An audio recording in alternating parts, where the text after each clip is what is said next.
So I've got the Redmi Buds 6 Pro, and I'll be showing you how to set them up and connect them and pair them to your iPhone. So this is very simple. The first thing you need to do is make sure they are charged, and then you want to get your iPhone and go to the Apple App Store and then look for the Xiaomi Earbuds app. Okay, so just type Xiaomi Earbuds application, tap on that, and then go ahead and install this app if in case you don't have it already installed on your phone.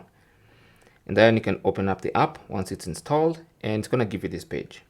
So what you want to do now is open up the case of the earbuds. Don't take them out, just open up the case and leave it beside your phone. Now, in case you're having trouble connecting these earbuds, first you want to go and make sure the region is set to China, because that's a major problem people are experiencing. So if you go to your profile, just tap on the profile placeholder in the top right, and then go to region, and then choose China. So you can see mine says Hong Kong, China. So that's the kind of area you want to choose.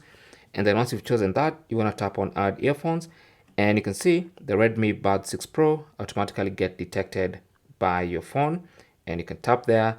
It's gonna prompt you to connect to Bluetooth. So go to settings, select Bluetooth, and then connect the earbuds.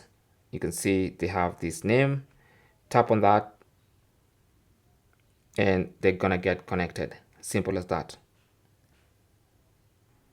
Now, ideally, you should have the default name, which is Redmi Buds 6 Pro, but because I had previously connected, I was just redoing this video to show you and renamed it. That's why it showed that name. But ideally, you wanna search for a device called Redmi Buds 6 Pro.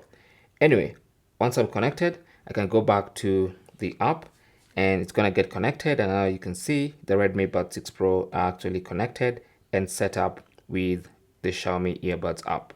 That is basically how to do it. Thanks for watching. Don't forget to like and subscribe. And if you have any comments or questions, talk to us in the comment section. Good luck.